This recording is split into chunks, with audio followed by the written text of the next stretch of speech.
नमस्कार, news now के doctor talk show में आप सभी का स्वागत है। मैं हूं आपके साथ में बैजू अग्रवाल और आज हमारे स्टूडियो में मौजूद हैं doctor Abhishek Anand, paediatric surgeon हैं और डॉक्टर साहब नियोटिया गेटवेल में प्रैक्टिस करते हैं।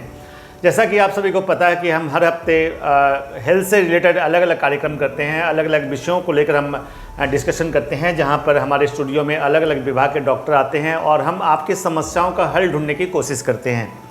आज हम बहुत इम्पॉर्टेंट टॉपिक को लेकर आपके बीच में आए हैं। इसके पहले किसी ने भी इस टॉपिक पर बातचीत नहीं किया होगा।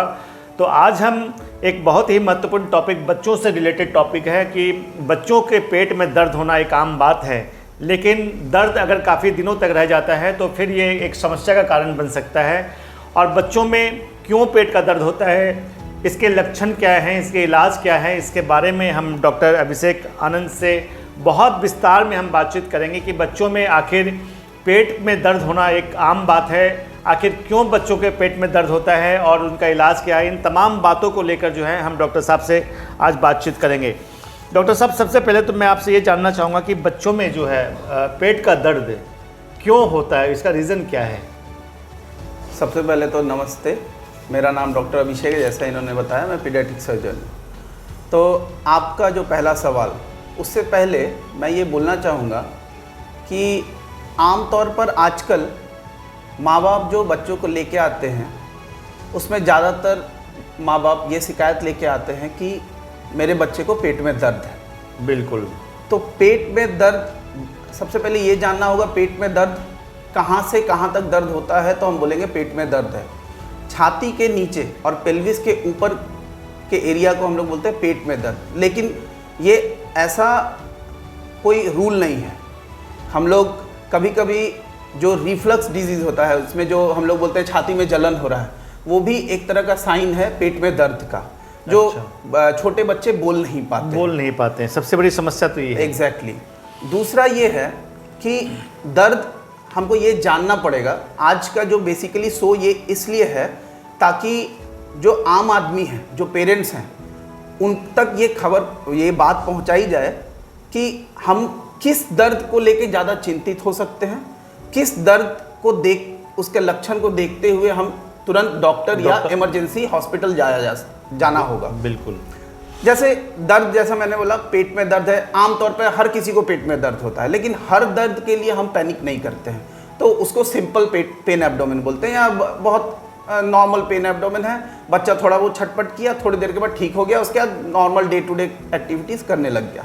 लेकिन कुछ दर्द ऐसे होते हैं जो बहुत सीवियर होते हैं, जिनके लिए हमको इलाज की ज़रूरत होती है।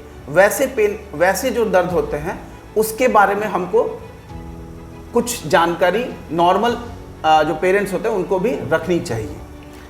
दर्शकों, जो भी अभिभावक हमारे ये कार्यक्रम देख रहे हैं, आप डॉक्टर साहब की बात को बहुत ध्यान से सुनिएगा और डॉक्टर साहब जो भी सलाह आपको दे रहे हैं आप उन सलाह को मान के चलिएगा। डॉक्टर साहब, पेन के साथ साथ और क्या क्या सिम्टम जो हैं बच्चों में आ सकते हैं? एग्जैक्टली जैसे अभी मैं जो बता रहा था पेट में दर्द, तो थोड़ा सा विस्तार से बताते हुए मैं बताता हूँ कि दर्द के दो कारण होते हैं। एक होता है जिसको बोलते हैं ऑर्गेनिक, ये डॉक्टरी भाषा में बोलते हैं, आम आदमी के लिए जिसका कोई कारण ढूंढ सके। और एक होता है जिसका कोई कारण नहीं होता, उसको हम लोग बोलते हैं फंक्शनल पेन एब्डोमेन। मतलब रिपीटेड इन्वेस्टिगेशन और इलाज के बावजूद भी बच्चे कंप्लेन करते हैं कि दर्द हो रहा है। तो वैसे पेशेंट के लिए हम लोग बेसिकली काउंसलिंग, साइकोथेरेपी करते हैं।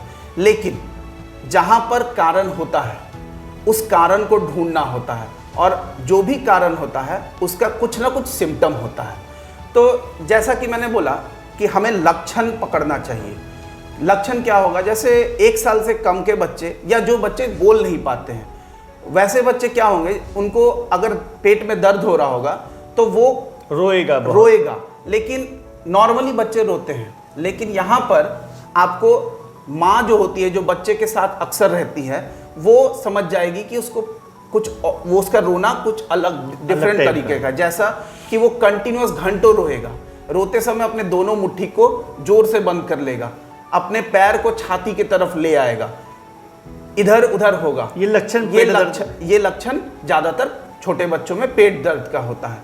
जो बच्चे बोल पाते हैं उनसे अगर आप बात करेंगे तो वो आपको बता पाएंगे उनको पेट में दर्द हो रहा है, उनको कैसा दर्द हो रहा है, दर्द का इंटेंसिटी क्या है, ये सारे चीज़ें हैं। साथ में ये तो हो गया कि लक्षण देख के समझना, लेकिन कभी कभी पेट में दर्द के साथ आपको उल्टी, पतला पॉटी या शरीर में पानी का कमी, ये सब अगर है तो ये एक सीरियस कंडीशन है। इस समय आपको डॉक्टर से मिलना। तो डॉक्टर साहब, एब्डोमिनल में जो पेन होता है उसके रीजंस, कारण क्या क्या है? अच्छा, अभी मैंने बोला कि एक ऑर्गेनिक होता है, एक नॉन ऑर्गेनिक है। नॉन ऑर्गेनिक के बारे में हम आज बात नहीं करते हैं, क्योंकि उसके लिए आपको एनीवे डॉक्टर के पास जाना पड़ेगा, क्योंकि वो परेशान हो जाते हैं पेरेंट्स। तो ऑर्गेनिक कारण, जैसे कारण तो बहुत हैं, मैं कुछ इम्पॉर्टेंट कारण आज उस पर बात करूँगा। जैसे छोटे बच्चे में 1 साल से कम और 6 महीने से ज़्यादा, उनमें सबसे इम्पॉर्टेंट कारण है इंटरसेप्शन। इसका मतलब होता है एक खाने का नली दूसरे खाने का नली में घुस जाता है। इसका सबसे इम्पॉर्टेंट कारण होता है, ये बीमारी होने का सबसे इम्पॉर्टेंट कारण होता है 6 महीने के बाद बच्चे का खाने पीने का तरीका बदलता है। हम लोग बच्चे को माँ के दूध से घर के खाने पे शिफ्ट करते हैं और उसके चलते शरीर में एडेप्टेशन होता है। और शरीर जो हमारे जो ग्लैंड्स होते हैं, शरीर में हर जगह ग्लैंड्स होते हैं, वो ग्लैंड्स का हाइपर एक्टिविटी होता है। उसके चलते हम लोग का टेलीस्कोपिंग होता है, जिसको इंटरसेप्शन बोलते हैं। तो इसके लक्षण क्या हैं?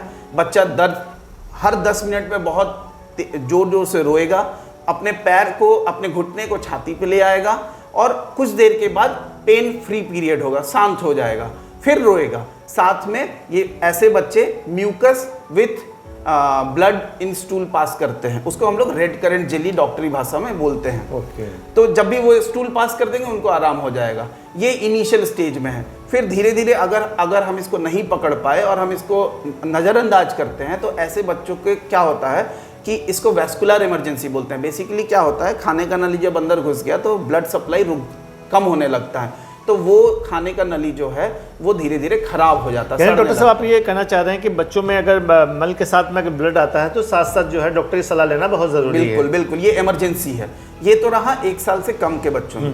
जैसे जैसे उम्र बढ़ता है तो बीमारी मतलब डायग्नोसिस भी चेंज होता है। जैसे 3 साल से ऊपर या 4 साल से ऊपर के बच्चे होते हैं, उसमें मोस्ट कॉमन जो परेशानी होती है वो एपेंडिसाइटिस की होती है, जिसको हम सभी लोग जानते हैं।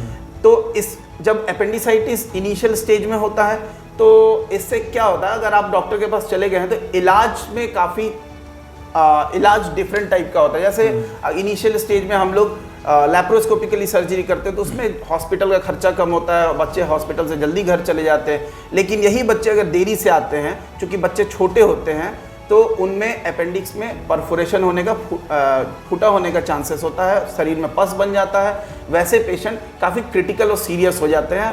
हॉस्पिटल का खर्चा भी बढ़ता है, हॉस्पिटल में ज़्यादा रहना भी पड़ता है, प्रोग्नोसिस भी थोड़ा गार्डेड हो जाता है। तो डॉक्टर साहब, अगर हम बात करें कि जब पेट में दर्द होना शुरू होता है बच्चों को, तो डॉक्टर के पास कब जाना चाहिए एक पेरेंट्स को? तो इसको बोलते हैं रेड फ्लैग साइन, कि हम क्या क्या देखें कि हमको समझ में आ जाए कि हम डॉक्टर के पास जाएंगे। जैसा मैंने पहले ही बताया, ज़रूरत से ज़्यादा एबनॉर्मल क्राई जिसको बोलते हैं, परसिस्टेंट क्राई।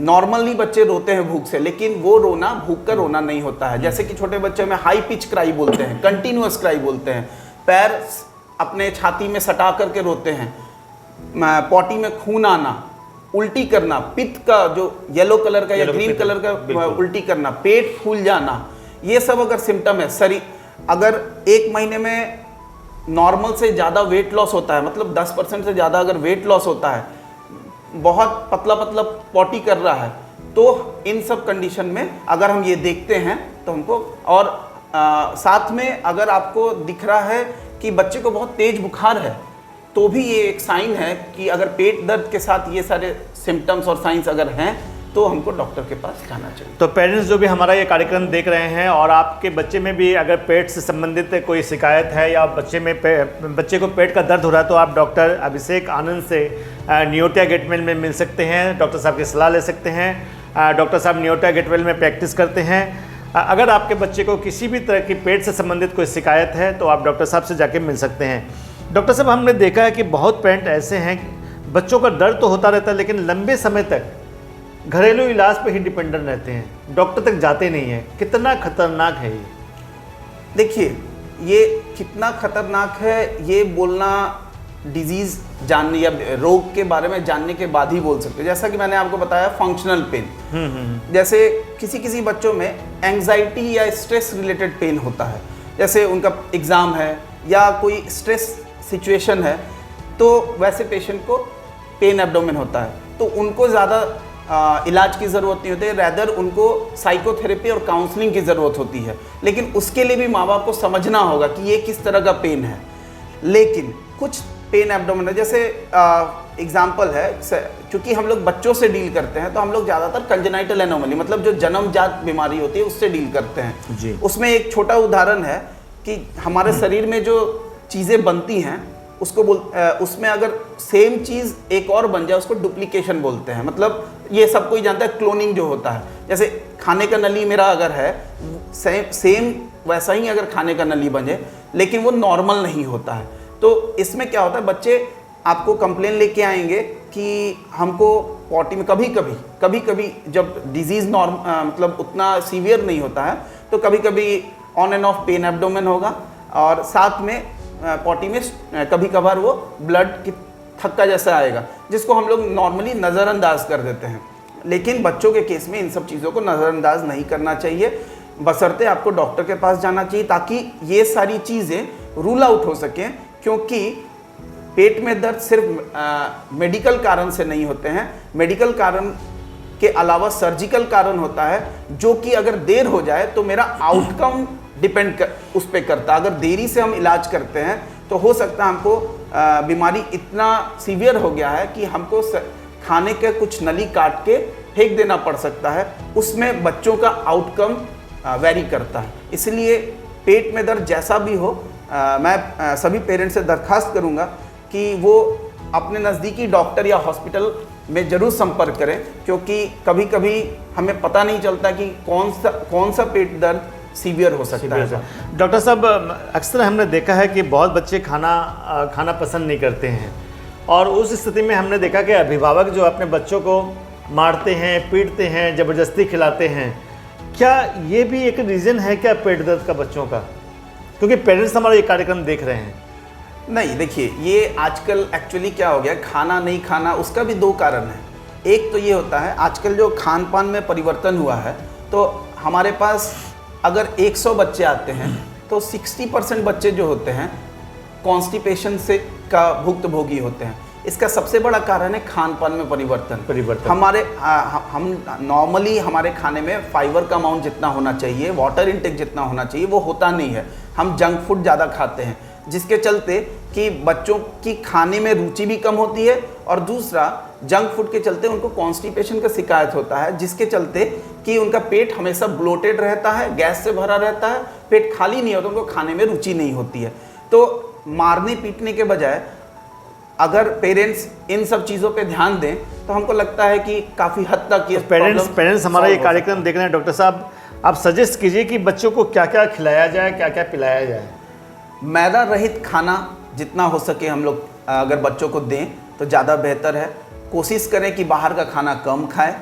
दूसरा, हमें ये ध्यान रखना चाहिए कि उनका बाउल हैबिट्स कैसा है, क्योंकि ये 2-3 चीज़ अगर हम ध्यान रखते हैं, और साथ में टॉयलेट ट्रेनिंग बच्चों में बहुत ज़रूरी होती है। क्योंकि हम जब भी हमारे पास कोई पेशेंट आता है कॉन्स्टिपेशन का शिकायत लेके, तो हमारा ये चार ट्रीटमेंट गोल होता है, जैसा कि toilet training, dietary modification, plenty of water, और साथ में चूंकि पेशेंट बन के आया है तो उनको कुछ सपोर्टिव ट्रीटमेंट देना पड़ता है, बिकॉज हार्ड स्टूल पास करने के चलते पॉटी के रास्ते में छिलाव सा हो जाता है, जिसके चलते वो लोग पॉटी जाना नहीं चाहते क्योंकि वहाँ जलन होती है। तो ये तो हुआ डॉक्टरी मैनेजमेंट। लेकिन वहाँ तक अगर नहीं जाना है तो अगर हम घर पे ये घरेलू नुस्खा अपनाएं तो काफ़ी हद तक हम इन सब ये जो कॉमन प्रॉब्लम आज हम लोग फेस करते हैं उससे बचा जा सकता है। डॉक्टर साहब, हमेशा एक बात सुनने को मिलती है कि बच्चों के पेट में कीड़े हो गए हैं या कृमि हो गई, इसका भी क्या वो पेट के दर्द से कोई संबंध है क्या? जी बिल्कुल। अभी तो आज 21st सेंचुरी में हम लोग एक्चुअली रूटीनली बहुत बार डिवॉर्मिंग करते हैं, इसलिए आजकल ये केसेस बहुत कम मिलते हैं कीड़े वाले। नहीं तो आज से 10-20 साल पहले अगर एक सर्जन के पास कोई पेट में रुकावट लेकर के गया है तो उसमें ज़्यादातर शिकायतें होती थी कीड़े की। लेकिन चूंकि आजकल बचपन से ही डिवॉर्मिंग लोग मतलब अवेयरनेस है और नॉर्मली लोग यूज़ करते हैं तो ये शिकायत कम होती है। लेकिन डेफिनेटली बहुत बार कीड़ों के चलते भी पेट में दर्द होता है, ना कि केवल पेट में दर्द, उन कीड़ों के चलते शरीर में खून की कमी, पॉटी में ब्लड आना, ये सब भी शिकायतें मिलती हैं। तो डॉक्टर साहब, अर्ली डायग्नोसिस की बात करें, ट्रीटमेंट की बात करें तो क्या क्या आप सजेस्ट करना चाहेंगे डॉक्टर साहब? आप एक बार जब डॉक्टर के पास पहुंच जाते हैं, या हम इस पॉइंट पे ज़्यादा फोकस नहीं करना चाहते हैं कि क्या आपको डायग्नोसिस के लिए करना चाहिए, बिकॉज ये पार्ट डॉक्टर ज़्यादा बेहतर जानता है। बिल्कुल। आम आदमी खुद से डायग्नोसिस करने अगर जाएगा तो ज़्यादातर वो अपने पैसे अननेसेसरी खर्च करेगा। लेकिन फिर भी अगर आप डॉक्टर के पास पहुंच जाएं तो वो बेसिक इन्वेस्टिगेशन, जैसे अगर बुखार है तो ब्लड इन्वेस्टिगेशन, पेट में दर्द है तो अल्ट्रासाउंड वगैरह करके एक डायग्नोसिस तक आ सकता है, जिससे कि पेरेंट्स को हम लोग काउंसलिंग कर पाएंगे कि हम आगे का इलाज अगर करना है तो कैसा दवा से इलाज होगा, या एज ए सर्जन हम सर्जिकल कुछ ऑप्शन देंगे, या फिर हम रीएश्योरेंस जैसा बोले थे फंक्शनल पेन एब्डोमिनल रीएश्योर करके घर भेज सकते हैं। डॉक्टर साहब, एक सवाल मैं आपसे पूछना चाहूँगा कि घर में अचानक से बच्चों को अचानक अगर बहुत दर्द हो जाता है तो इमरजेंसी में क्या बिना डॉक्टर के सलाह की कोई मेडिसिन लेनी चाहिए, नहीं लेनी चाहिए, जैसा या घरेलू कोई उपचार हो? जैसा कि मैंने बताया कि पेन एब्डोमेन, पेट में दर्द बहुत कॉमन प्रॉब्लम है जी। तो जो लक्षण मैंने आगे बताया था, अगर वो लक्षण लोग देखें, अगर वैसा कोई लक्षण नहीं है तो इमरजेंसी में, जैसे जरूरी नहीं कि सभी का घर हॉस्पिटल के पास हो सकता है कोई 3-4 घंटे दूर पे रहता हो। बिल्कुल। तो उस कंडीशन में अगर वैसा कोई लक्षण नहीं है तो हम लोग बच्चों के लिए, छोटे बच्चों में जैसे स्पैज्मोडिक पेन होता है तो हम लोग ऑलरेडी पीडियाट्रिशियन जो भी होते हैं वो स्पैज्मोडिक पेन के लिए कुछ दवाइयाँ प्रिस्क्राइब करके रखते हैं। वो आजकल सभी माता पिता के पास होता है, लेकिन फिर भी प्रेफर करना है कि हम खुद से दवाई ना दें, क्योंकि उनके चलते और कॉम्प्लिकेशन हो सकता है। तो डॉक्टर साहब, हमने देखा है कि घरेलू उपचार जो है पेरेंट्स करने लग जाते हैं। कुछ लोगों ने कहा कि अगर बच्चों में पेन होता है तो गर्म सेक देना पेट पे, ये कहाँ तक उचित है? देखिए, गर्म सेक जनरली क्या होता है कि इन्फ्लामेशन कम करता है। कोई भी जगह पे अगर इन्फ्लामेशन है तो वहाँ पे क्या होता है, शरीर में पेन होता क्यों है वो हम इसको अगर बहुत स्पष्ट शब्दों में बोलें तो शरीर में कहीं भी चोट लगती है या कहीं भी इन्फेक्शन होता है तो उस जगह पे शरीर हील करने के लिए जगह जगह से, जैसे पुलिस लोग होते हैं वैसे ही शरीर के पुलिस जो होता है वो वहाँ पहुँच जाता है और वहाँ पे अपने अपने कुछ मीडिएटर्स रिलीज़ करते हैं। उसके चलते हमारा शरीर में इन्फ्लामेशन होता है और दर्द होता है। तो वो इन्फ्लामेशन कुछ हद तक गर्म सेक से कम होता है, इसलिए कुछ टेम्पररी रिलीफ होता है। लेकिन एज सच हम बार बार यही बोलेंगे कि पेट में दर्द के लिए अगर वो लक्षण जो मैंने बताए हैं वो अगर दिखते हैं या फिर बच्चा दर्द से वाकई बहुत रो रहा है तो बेटर होगा आप डॉक्टर को दिखाएं, ना कि घरेलू उपचार करें। पीने का पानी बच्चों के लिए कितना ज़रूरी है और कितना पानी पीना चाहिए पूरे दिन में? कुछ पानी तो ऐसे सभी के लिए बहुत ज़रूरी होती है, बच्चा हो या बड़ा हो, और कितना पानी पीना चाहिए ये डिपेंड करता है एज पर। ओके। तो ये जनरली अभी क्योंकि मैं डील करता हूँ एक घंटे के बच्चे से लेके 15 से 17 साल की उम्र तक, तो ये डिपेंड करता है कौन सा बच्चा मेरे पास किस वक्त आया है, उस हिसाब से हम उसको एडवाइस करते हैं। किंतु अगर बच्चा अप्रॉक्सीमेटली 2 साल से ऊपर है तो हम लोग 1.5 से 2 लीटर पानी बोलते हैं। तो डॉक्टर साहब, पेरेंट्स काफ़ी या आपका ये प्रोग्राम देख रहे हैं, अब जाते जाते आप क्या कहना चाहेंगे पेरेंट्स से अपने बच्चों के बारे में? मेरा सभी से यही अनुरोध होगा कि बीमारी चाहे छोटी हो या बड़ी हो, आप सतर्क रहें और ये जो लक्षण हैं ये लक्षण अपने दिमाग में बैठा लें, देखें, ऑब्जर्व करें अपने बच्चे को, और अगर आपको लगता है कि जो मैंने बताया है वो आपके बच्चों में पाया जा रहा है तो अपने नज़दीकी हॉस्पिटल में या इमरजेंसी में या पीडियाट्रिशियन या पीडियाट्रिक सर्जन से ज़रूर संपर्क करें, ताकि हम लोग जो भी बीमारी है, अगर उस बीमारी का सच में इलाज लगेगा तो वो बीमारी आगे ना बढ़े, ताकि हमारा आउटकम, हेल्थ आउटकम जो होता है वो खराब ना हो। बिल्कुल दर्शकों, डॉक्टर साहब ने जो भी सलाह दिया है उसे मान के चलने की ज़रूरत है। और फिर हम एक बार आपको बता दें, अगर आपके बच्चे को पेट से संबंधित कोई बीमारी है तो आप डॉक्टर अभिषेक आनंद से नियोटिया गेटवेल में जाकर मिल सकते हैं, उनकी सलाह ले सकते हैं, उनसे ट्रीटमेंट करा सकते हैं। डॉक्टर साहब नियोटिया गेटवेल में सुबह से लेकर शाम तक अवेलेबल रहते हैं। इसी तरह फिर अगले हफ्ते एक नए कार्यक्रम के साथ हम आपके बीच में हाजिर होंगे। फिलहाल हम आपसे लेते हैं विदा। नमस्कार।